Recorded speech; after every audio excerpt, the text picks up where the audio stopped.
शेतकरी मंडळी रामराम. एका युवक शेतकऱ्याने शेतीला जोड व्यवसाय म्हणून शेळीपालन व्यवसाय सुरू केला. विषय म्हणजे पूर्णपणे बिटलवर सध्या ते काम करत आहेत. हा शेळीपालन व्यवसाय त्यांनी केव्हा सुरू केला, काय अडचणी आल्या, आतापर्यंत कितीची विक्री त्यांनी केलेली आहे, हे शेळीपालन करताना त्यांना काय अडचणी आल्या आणि बिटल शेळी त्यांनी कुठून आणलेली आहे, हे संपूर्ण सविस्तर चर्चा म्हणजे खुली चर्चा आपण करणार आहे. आणि या युवक शेतकऱ्यांनी ज्यावेळेस शेळीपालन सुरू केला त्यांना काय अडचणी आल्या, आतापर्यंत त्यांनी विक्री कशी केली, संपूर्ण व्हिडिओ आपण पाहणार आहे. म्हणून तुम्ही व्हिडिओला नवीन असाल सबस्क्राईब करून घ्या, म्हणजे जे आपले युवा शेतकरी नवीन असतील त्यांना व्यवसाय करत असेल त्यांना कामाची माहिती या व्हिडिओमध्ये भेटणार आहे. तर नमस्कार. नमस्कार. सर्वात अगोदर आपला संपूर्ण परिचय आपले जे युवक शेतकरी आहेत, प्रेक्षक आहेत त्यांना आपण द्या. नंतर आपण पूर्णपणे खुली चर्चा जी आहे ते करणार आहे. माझं नाव मयूर भिकाजी राऊत. माझा फार्म हा भांबेरी गावात आहे, तालुका तेल्हार आहे, जिल्हा अकोला आहे. बरं, शेळीपालनच व्यवसाय का बरं करायचा आणि किती वर्ष झाले तुम्ही या शेळीपालनमध्ये काम करताय? बाहेर कुठेही आपण काम करायला जातो म्हटलं तर दुसऱ्याची गुलामगिरी केल्यापेक्षा स्वतःचा व्यवसाय आणि गावात राहून स्वतःची शेती पाहणं होते. त्यापेक्षा म्हणजे दुसरं काही चांगलं होणार नाही, बाहेर गेल्यापेक्षा चांगला व्यवसाय आहे. आणि किती वर्ष झाले तुम्ही शेळीपालन सध्या करता? शेळीपालन आपण जवळपास 6 ते 7 वर्ष झाले चालू आहे आपलं. 6 ते 7 वर्ष झाले. हो, पण आता 2 वर्ष झाले बिटलमध्ये काम करत आहे आपण. अगोदर तुम्ही व्यवसाय सुरू केला त्यावेळेस कुठली ब्रीडवर काम केलं? पहिले गावरान होते आपले, जे गावरान आपल्याजवळ ज्या आपल्या भागात जे गावरान बकरी म्हटलं जाते. अच्छा, त्याच बकऱ्या आपल्याजवळ आपल्या बेरारी किंवा जे प्युअर गावरान संगमनेरी झाली समजा, काम केलं तुम्ही. हो. बरं, आता शेळीपालन हा व्यवसाय जरी वेगळा असला तरी घरच्यांचा नेहमी विरोध असतोच. तर तुमच्या घरी असं काही जाणवलं का हा व्यवसाय नाही दुसरा करा किंवा इतर दुकान टाका शहरामध्ये, शिक्षण पूर्ण करा, नोकरी लागा, असं काही घरी आलं काय? हो, घरच्यांचा जर म्हटलं तर समजा सुरुवातपासूनच विरोध होता या गोष्टीसाठी. बरोबर, आज पण विरोधच आहे किंवा काय करतो तू हे बकरा चारतो. अच्छा अच्छा. प्रत्येक युवा शेतकऱ्यांना वाटलं पाहिजे बा शेतीला जोड व्यवसाय म्हणून शेळीपालन कुक्कुटपालन आपले शेतकरी करतात. परंतु समस्या असते घरच्यांची. आता माझ्याही घरी शेळ्या आहेत, मला विरोध घरच्यांचा झाला किंवा शेळीपालन नको दुसरा काही व्यवसाय करा. तर हा व्यवसाय सुरू करताना यांना सुद्धा अडचणी आल्या, त्याच्यावर त्यांनी कशी मात केली ते आपण विचारून घेऊ. तर घरच्यांना कसं म्हणवलं की नाही हाच व्यवसाय करायचा आहे? घरच्यांना तर घरचे आधी म्हणत होते की दुकान टाक, हे टाक ते टाक, पण कसं आहे आता आपले कामं अशा शेतीचे कामं सोडून हे कामं होत नाहीत. अच्छा, दुकान वगैरे टाकतो म्हटलं तर. बरोबर. आणि ह्या व्यवसाय असा की शेतीशी लगतच व्यवसाय आहे आपला. बरोबर आहे. म्हणजे शेतातली कामं होतात, हे शेळ्या सांभाळणं होतात आणि यांचं शेणखत आपल्या शेतातली कामात येते, काही प्रॉब्लेम नाही. तर शेळीपालन व्यवसाय सुरू करताना बिटलच का बरं? तुम्ही अगोदर गावरांमध्ये काम केलं, नंतर डायरेक्ट बिटलकडे तुम्ही वळाला. तर बिटल शेळीमध्ये तुम्हाला असं काय वाटलं, बिटल तुम्ही आणता कुठून? कारण आपल्या विदर्भामध्ये सध्या आम्ही अकोला जिल्ह्यामध्ये आहे, आपल्या भागामध्ये बिटलची संख्या ही फार कमी आहे, कारण पूर्णपणे गावरान शेळीमध्ये आपल्याकडे काम केले जाते. तर आपल्या विदर्भाच्या पट्ट्यामध्ये तुम्ही बिटलची निवड का बरं केली? आता बिटल शेळी जर म्हटलं तर महाराष्ट्राच्या हवामानाशी एकदम जुळणारी शेळी आहे. आणि दुसरी गोष्ट अशी मेन म्हणजे की जे आपल्या गावांमध्ये जे आपण काम करतो, गावांमध्ये आपल्याला जास्त हाईट मिळत नाही, वेट मिळत नाही, आपल्या खर्चानुसार उत्पन्न जे पाहिजे आपल्याला ते मिळत नाही. त्या हिशोबानं हे ब्रीड एकदम उत्तम आहे. दुधासाठी म्हणा, मांसासाठी म्हणा, तुम्ही कशासाठी या ब्रीडचा चांगला वापर करू शकतो. म्हणजे समजा जे आपलं गावरांचं बच्चं एक 6 महिन्यामध्ये त्याचं वेट किती होते आणि याचा वेट किती होऊ शकतो? हो, तुम्ही बघू शकता ना, हे जे बच्चे आहेत समजा, हे पाट किती महिन्याचे? हे पाट जवळपास 3 महिन्याचे. शेतकरी मित्रांनो, 3 महिन्याची पाट आहे फक्त. म्हणजे बाजारामध्ये अतिशय प्रचंड मागणी या पाठीला आहे. तुम्ही कान पहा, रोमन नोज आहे, पूर्णपणे बिटल आहे.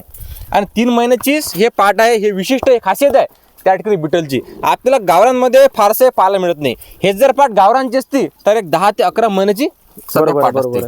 तर आता बिटल मध्ये तुमचं आर्थिक गणित पाहिलं, कारण संपूर्ण विषय असते पैशाचा. बरोबर. तर आतापर्यंत भांडवल तुम्ही गुंतवणूक किती केली आणि त्यामधून पैसे काढले किती, विक्री किती केली आतापर्यंत?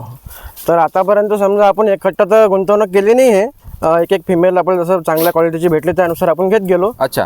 तर जवळपास आपली आतापर्यंतची समजा गुंतवणूक म्हटली तर एक 15 ते 20 लाख रुपये गुंतवणूक आहे आपली. 15 ते 20 लाख रुपये गुंतवणूक आहे. त्यामध्ये शेड आलं, बकऱ्या आल्या आणि पूर्णपणे शेड आहे आणि हा मेल आला. ठीक आहे ना? आता तुमचं सकाळी उठल्यापासून ते संध्याकाळपर्यंत शेड्यूल कसं असते? म्हणजे हे शेळीपालन बंदिस्त आहे की अर्धा बंदिस्त आहे की कसं तुम्ही नियोजन करता सकाळपासून संध्याकाळपर्यंत? आपलं नियोजन अर्ध बंदिस्त आहे पूर्ण. सकाळी उठल्यानंतर पहिले शेड वगैरे झाडून घेतल्यानंतर सुरुवातीला आपण यांना कुटार टाकतो. कुटार? हा, तुरीचं कुटार जे आपल्याला हा भुसा जो असतो तो.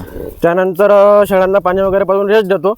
दुपारी आपण 3 ते 4 2 ते 3 ऊन पाहून समजा बरं, त्या हिशोबाने आपण शेळ्या चरायला सोडतो. म्हणजे 3 तुम्ही शेळ्या सोडता? हो, हो. 3 ते 6. 3 ते 6 3 तास परत 3 तास. हो हो हो. म्हणजे रोजचे 3 तास शेळ्या जंगलामध्ये बाहेर असतात, कारण शेळी म्हटलं की जंगल आलं, जंगल आलं, ठीक आहे बरोबर ना? आहे. म्हणजे अर्धबंदीचं शेळी पालन दादांनी केलेलं आहे. आता यामध्ये खुराकचा खर्च, सलाईन वगैरे, इंजेक्शन याचं कसं राहते? मी स्वतः पण डिप्लोमा केलेला आहे. बरं. त्याच्यामुळे म्हणजे मेडिसिनचा तर आपला जास्त खर्च नाहीच आहे. सलाईन म्हणा किंवा इंजेक्शन वगैरे घरीच तिथं? मी स्वतःच करतो. अच्छा अच्छा. बाकी समजा जो मेडिकलचा खर्च आपला समजा मेडिकल विकत आणायचा तोच खर्च होते, बाकीचा काही खर्च होत नाही आपला. अच्छा, बरोबर. हो.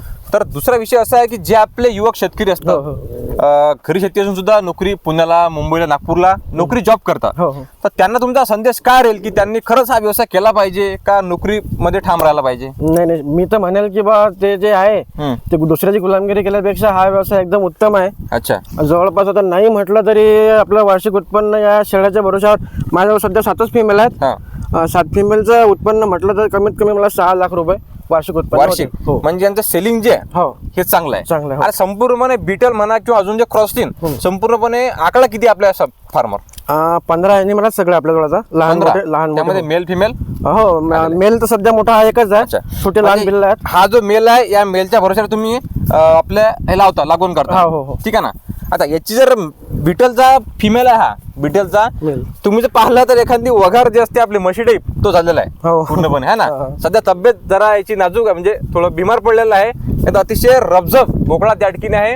नाव वगैरे आहे का त्याचं? याचं मिसाईल नाव आहे. मिसाईल.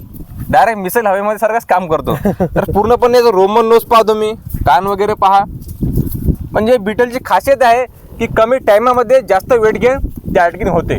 तुम्हालाही आपल्या भागामध्ये तुम्ही असाल, व्हिडिओ पाहत असाल, तर तुम्ही कधी दरांच्या फार्मर या, चांगली माहिती तुम्हाला त्या ठिकाणी मिळणार आहे. तर आपला पत्ता एक वेळ अवश्य दे त्यांना. माझा पत्ता भांबेरी गावामध्ये माझा फार्म आहे. तुम्ही आल्यानंतर भांबेरीमध्ये कोणालाही विचारलं मयूर राऊत यांचा फार्म कुठं आहे, तर ते योग्य तुम्हाला मार्गदर्शन करतील, काहीच प्रॉब्लेम येणार नाही. दुसरा एक शेवटचा विषय आपला की यांचं जे खाद्य व्यवस्थापन आहे, हो, हो. का तुम्ही सुक्या चारा पूर्ण भागवता, खुराक नाही, काय नाही, देता, ओला चारा काय असते किंवा मिडल मिक्सर असेल, यामध्ये तुम्ही काय करता पूर्ण यांना? हा, तर आपला सकाळी एक टाइम सुका चारा असते. त्यानंतर दुपारी आपण त्यांना थोडा ओला चारा देतो जो अवेलेबल असेल आपल्याला तो. आणि रात्री खुराक असते. आपल्या खुराकामध्ये आपण मक्का झाला, आपलं तुरीचा समजा चुनी झाली, हरभराची चुनी झाली, हे सगळं मिक्स करून आपलं ढेप झाली, हे सगळं मिक्स करून त्यात मिनरल मिक्सर वगैरे टाकून आपण त्यांना देतो. बरं, खुराक रात्रीच का बरं, सकाळी का बरं नाही? असं काही नाही, सकाळी पण देऊ शकतो आपण, पण रात्री काय शेळ्या बसल्या असतात, रवंत जास्त करतात, त्या हिशोबानं रात्री समजा देतो आपण, ते जास्त प्रोफर करतो रात्री द्यायचं. अच्छा. तर अशा पद्धतीनं सकाळपासून ते संध्याकाळपर्यंत शेड्यूल आपण पूर्ण पाहिलेलं आहे. शेतीला सध्या आपण शेतीचा खर्च पाहिला, रासायनिक खते असतील, इतर खर्च असेल, प्रचंड महाग झालेला आहे. आणि त्याच्यावर जर मात करायची असेल तर आपल्याला शेळी पालन, कुक्कुटपालन, मत्स्य व्यवसाय याशिवाय पर्याय नाही. आणि म्हणून एक गावातल्या युवक शेतकऱ्यांनी शिक्षण चांगला, तो शिक्षण झालेलं आहे MSW शिक्षण त्या ठिकाणी झालेलं आहे. नोकरीच्या मागं न लागता घरची शेती आहे आणि शेतीला पूरक व्यवसाय म्हणून शेळीपालन व्यवसाय करत आहे, ते सुद्धा बिटलमध्ये. काही प्रश्न तुमचे या फार्मरचे किंवा आजच्या व्हिडिओचे आपले असतील, कारण आपली चर्चा असते पूर्ण खुली असते, ठीक आहे. यामध्ये असं नाही की बा काही खोटं आहे की हे आहे, पूर्णपणे 100% खरी माहिती आहे आणि पूर्णपणे खुली चर्चा आपण करत असतो. कारण एक शेतकरी पुत्र असल्या कारण शेतकऱ्यांना काय पाहिजे ही चांगली माहिती आपल्याला आहे. या व्हिडिओमध्ये आपण थांबणार आहे. तर अशाच माहितीसाठी तुम्ही सबस्क्राईब आणि फॉलो करून घ्या. जय जवान, जय किसान.